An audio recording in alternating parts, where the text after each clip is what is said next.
Muy buenas tardes, queridos hermanos. Vamos a compartir otro tema y hoy vamos a hablar del pasaje que está en Mateo capítulo 24 del 44 al 51. Por tanto, también vosotros estad preparados, porque el Hijo del Hombre vendrá a la hora que no pensáis. ¿Quién es pues el siervo fiel y prudente, al cual puso su Señor sobre su casa para que les dé el alimento a tiempo? Bienaventurado aquel siervo al cual, cuando su Señor venga, le halle haciendo así. De cierto os digo que sobre todos sus bienes le pondrá. Pero si aquel siervo malo dijere en su corazón, mi Señor tarda en venir, y comenzare a golpear a sus consiervos, y aun a comer y a beber con los borrachos, vendrá el Señor de aquel siervo en el día que no espera, y a la hora que no sabe, y lo castigará duramente, y pondrá su parte con los hipócritas. Allí será el lloro y el crujir de dientes.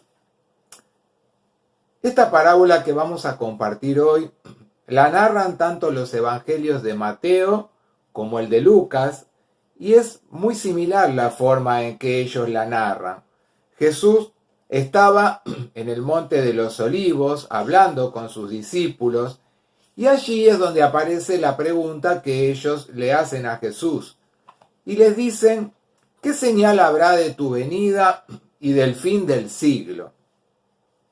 A partir de allí es que Jesús les hablará a ellos de las cosas que van a suceder e incluso de lo que va a suceder con su regreso. Dice, verán al Hijo del Hombre venir sobre las nubes del cielo con poder y con gran gloria. Allí entonces Jesús les empieza a relatar esta parábola donde está presente entonces su regreso.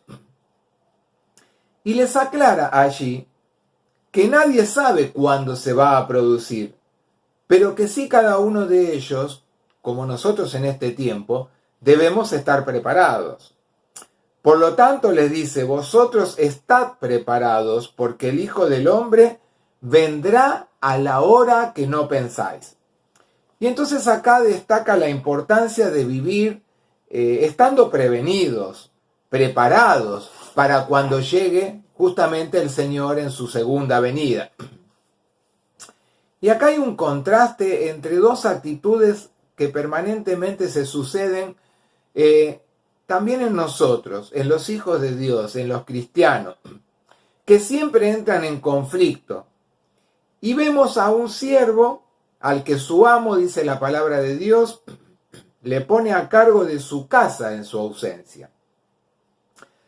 Pero le otorga autoridad no solamente sobre la casa que él tiene, sino sobre el resto del personal, que aparentemente, según los estudiosos, dice que las personas que tenían eran varias, y entonces esta persona no solamente debía ocuparse de los bienes de este señor, sino que debía ocuparse del resto del personal.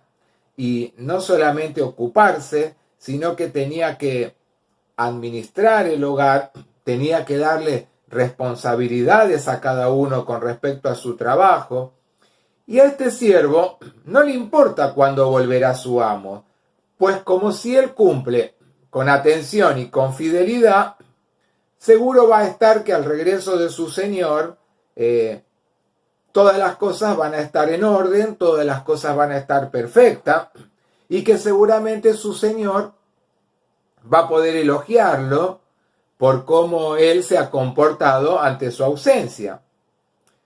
Pero también este siervo debe ser consciente de que si su proceder no es el adecuado, va a tener consecuencias que seguramente al amo no le iban a gustar.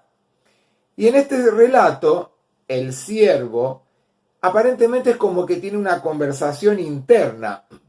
Y esto lo refleja el Evangelio de Lucas. Muchas veces en las parábolas, como que la persona cuando Jesús relata una parábola, tiene una propia conversación interna para poder tomar decisiones frente a las cosas que suceden. Sin embargo, en el Evangelio de Mateo es en esta única parábola donde se denota como que la persona charla íntimamente dentro de sí misma. A ver, en el pasaje dice que el amo no regresa cuando estaba previsto que debía regresar. Y entonces el siervo, dice el otro siervo, que nos da otra imagen, se siente libre de actuar como él desea, porque total el amo no vuelve. Y sabiendo que no tiene que darle ninguna explicación de sus actos, se comporta no solamente como que el amo no volvió en el tiempo que debía volver, sino como que pareciera que nunca más va a volver el amo. Y entonces es así donde no solamente pasa por su comportamiento, sino por las decisiones que toma. Porque dice la palabra de Dios que este siervo infiel, entre comillas, actúa con injusticia, golpea a las personas que tenía que mandar, que tenía que darles trabajo, los golpea y los maltrata, dice, a los que eran sus consiervos. Él era un siervo como ellos. Ahora pasó a ser jefe, los maltrata, los golpea. Y no solamente eso, dice que se entrega desmedidamente a la bebida y a la comida. Pero el Señor, la parábola que nos relata Jesús, dice que el amo regresa. Y regresa sin aviso. Y entonces cuando regresa sin aviso, lo toma totalmente desprevenido. Porque la ausencia, como dije antes, no significaba que no iba a regresar nunca más. Y entonces sus malas actitudes, sus malas acciones, dieron motivo ¿a qué? A que se lo juzgara por el amo, y no solamente que lo juzgue, sino que lo condene.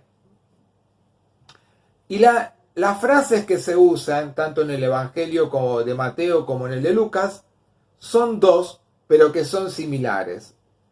En Mateo se emplea la frase cuando el amo lo juzga y lo condena, pondrá su parte con los hipócritas. Y en Lucas dice, lo echará con los incrédulos. A ver, seguramente cuando Mateo dice que pondrá su parte con los hipócritas, es porque él venía hablando en el capítulo 23 de la hipocresía. Y en especial, él condena con rigurosidad la hipocresía. Pero más allá de que este siervo haya podido ser hipócrita, va también hacia nosotros en este tiempo, no solamente cuando podemos ser hipócritas, sino cuando nuestras propias decisiones que el Señor nos permite tomar van justamente en contra de la voluntad de Dios. Y aparece una frase como cuando hablábamos también el otro día de imágenes, cuando yo le dije del horno de fuego, ¿se acuerdan que a veces no nos gustan esas imágenes? Habla del lloro y del crujir de dientes. Y este lloro, este crujir de dientes nos expresa una profunda tristeza, una profunda emoción. Y en la palabra de Dios, en el Nuevo Testamento, esta frase la encontramos 7 veces, aludiendo a quienes han rechazado a Dios, y entonces dice que quedan por rechazar a Dios, excluidos de las bendiciones de Dios. Quizás ahora en este tiempo, si nosotros pensamos al desmenuzar, al desgranar esta parábola, que para la iglesia podríamos detectar 2 tipos de liderazgo. Los discípulos o los líderes que llegan a ser dirigentes de la iglesia, como lo fueron los discípulos en la iglesia primitiva, ellos fueron líderes de la iglesia primitiva. Y a nosotros quizás en este tiempo nos toca tener el liderazgo en las comunidades donde participamos. Pero no hablamos solamente de los pastores. Hablamos del liderazgo entre los jóvenes, entre los adolescentes, entre los niños, entre las mujeres, entre los matrimonios, entre los hombres, en los estudios bíblicos, en los grupos de hogar, en cada una de las actividades que participamos en la vida de la iglesia. Y nosotros, el Señor nos llama a la reflexión en este tiempo, porque debemos ser buenos líderes, como le pidió el Señor Jesús a sus discípulos cuando los preparó, cuando les dijo las cosas que iban a venir y cómo les demostró que se debía trabajar. Y un buen líder es aquel que vela por la salud integral de la comunidad. Y cuando hablo de la salud integral de la comunidad, hablo desde lo espiritual, hablo desde lo corporal, hablo desde lo material, que convive una comunidad cuando trabaja de forma comunitaria, de forma íntegra. Cada uno de nosotros, al sentirnos líderes y partes de una comunidad, debemos trabajar para que todos puedan llegar a un real compromiso conociendo la voluntad de Dios en todo tiempo, enseñando y proclamando con una vida de testimonio y de servicio. No basta con que solamente digamos lindas palabras, que está bueno, pero si esas palabras no van vivenciadas con una vida que traslada un testimonio desde cada uno de nosotros hacia aquellos que nos escuchan, hacia aquellos que el Señor nos ha llamado a servir dentro de la comunidad, no tiene ningún sentido. Por eso debemos enseñar y proclamar con una vida de testimonio, como dije recién, y de servicio hacia todos, sin distinguir entre unos y otros. Por supuesto que a veces hay afinidades entre hermanos en la vida de una comunidad, como lo hay entre amigos, a veces en las familias, pero el Señor nos llama a trabajar con todos y acompañar a todos y sostener a todos. Y entonces dice que la palabra de Dios, que el líder que se aparta de los principios divinos, ejerce un liderazgo que es egoísta y un liderazgo que es egocentrista. Y si hay algo que debemos estar lejos cuando hablamos de un liderazgo en la vida de la iglesia, es de hacer un liderazgo y hacer una vida que sea egoísta, que sea solo buscar los beneficios para mi propia vida y solamente para mí, que el centro siga siendo yo. Dios quiere que nuestro centro no sea nuestro propio yo, sino que sea Él pudiendo obrar dentro de nuestro corazón para que se pueda reflejar hacia todos los demás.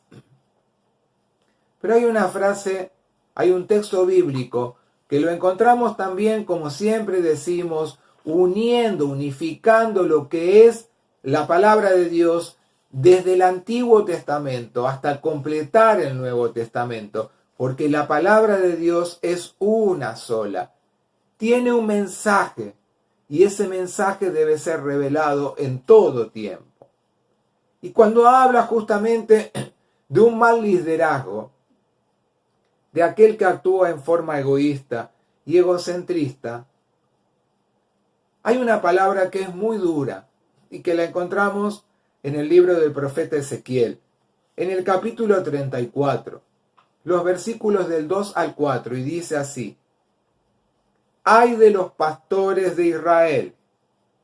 Pensemos en cada uno de nosotros, no pensemos solamente en Fabián, en Cristian y en mí, que también nosotros debemos ser responsables de estas actitudes y que deberíamos ser los primeros que tomáramos ejemplo frente a estas cosas. Pero pensemos en todos, en cada uno de nosotros. En cada uno de nosotros como cristianos, no solamente aquellos que estén teniendo un cargo en la vida de la iglesia. En tu vida y en la mía que estamos escuchando este mensaje en esta tarde. Porque también nosotros somos líderes que debemos dar testimonio en nuestros propios hogares, o con nuestros compañeros de trabajo, o con nuestros compañeros de estudio, o con nuestros vecinos. Dice el profeta Ezequiel: ¡ay de los pastores de Israel, que se apacientan a sí mismos! ¿Acaso los pastores no apacientan a los rebaños? os alimentáis con la leche de las ovejas, os vestís con su lana y degolláis a la engordada, pero no las apacentáis. No fortalecisteis a las débiles, ni curasteis a la enferma. No vendasteis la perniquebrada, ni volvisteis al redil a la descarriada, ni buscasteis a la perdida, sino que os habéis enseñoreado de ellas con dureza y con violencia. Más claro, creo que es imposible lo que dice el profeta Ezequiel. Nos habla de este líder. Se enseñoreó de aquello cuando le dieron poder, cuando le dieron autoridad. Pero se enseñoreó para él mismo, para su propio egoísmo, para su propio egocentrismo. Y no para reflejar la voluntad de su amo, en este caso de cada uno de nosotros, de nuestro Dios, en el servicio y en el amor a los demás. A ver, pero pareciera que la parábola nos habla de dos siervos, de un siervo fiel y de un siervo infiel, de dos siervos totalmente distintos. El que decide actuar bien y el que decide actuar mal. Lo cierto, hermanos, es que se trata de un solo siervo, que debe escoger entre dos opciones, como las que tenemos cada uno de nosotros frente a la vida diaria en la cual el Señor nos permite vivir y nos regala cada día. Porque siempre debemos decidir. Y la opción que tenemos en esta tarde es que nosotros aprendamos a decidir por nuestro Dios, que Él aprendió a decidir primero por cada uno de nosotros. Y entonces cabería esta pregunta que nos hiciéramos en esta tarde. ¿Seremos fieles a Dios? ¿Seremos consecuentes con las enseñanzas de nuestro Dios? ¿Con las enseñanzas que Jesús le demostró a sus discípulos, a la gente que lo rodeaba y que nos sigue demostrando en este tiempo con su ejemplo? ¿Estaremos preparados? ¿Estaremos listos cuando regrese Él o nos llame? Hermanos, a todos en esta tarde el Señor nos habla. Debemos aprender, como lo venimos viendo, a vivenciar, a vivir las enseñanzas de Jesús. Mantener una sana relación con Dios, hablando en este tiempo de tantas enfermedades. Que la relación con Dios sea sana, sea pura, sea auténtica desde cada uno de nosotros. Y así poder aprender a amar a Dios. Y si aprendemos a amar a Dios, amar a nuestro prójimo. Dice la palabra, ¿cómo podemos amar a Dios si no amamos a nuestro hermano? Que esta parábola del siervo fiel e infiel, que nos habla a cada uno de nosotros como le habló a los discípulos Jesús en su tiempo, sirva para que nosotros mostremos un liderazgo que empieza por cada uno de nosotros, con una renovación total del Espíritu de Dios en cada una de nuestras vidas, para que se pueda traslucir, para que se pueda llevar a aquellos que nos rodean y que también ellos puedan ser parte de una gran comunidad a la cual Dios nos llama día a día. Que Dios te bendiga y que Dios nos bendiga a todos. Y los invito a terminar orando. Y te alabamos y te damos gracias, buen Dios, porque tú hasta aquí nos has cuidado, nos has acompañado y bendecido. Gracias por tu sostén, Señor. Guía nuestra vida, ayúdanos a elegirte cada día, ayúdanos a buscarte, a desmenuzar en tu palabra lo que tú tienes preparado para cada uno de nosotros también en este tiempo. Ayúdanos, Señor, a que tu Espíritu renueve toda nuestra vida para que podamos ser fiel testimonio en este tiempo donde tú nos llamas a trabajar. empezando desde nuestro propio hogar y en todos los lugares donde tú nos llamas a mostrar tu amor y a mostrar la vida de un Jesús que viene para renovar totalmente toda nuestra vida. Gracias, Señor, por haber podido compartir tu palabra. Ayúdanos a entenderla y a ponerla por obra, porque oramos en el nombre de Jesús. Amén.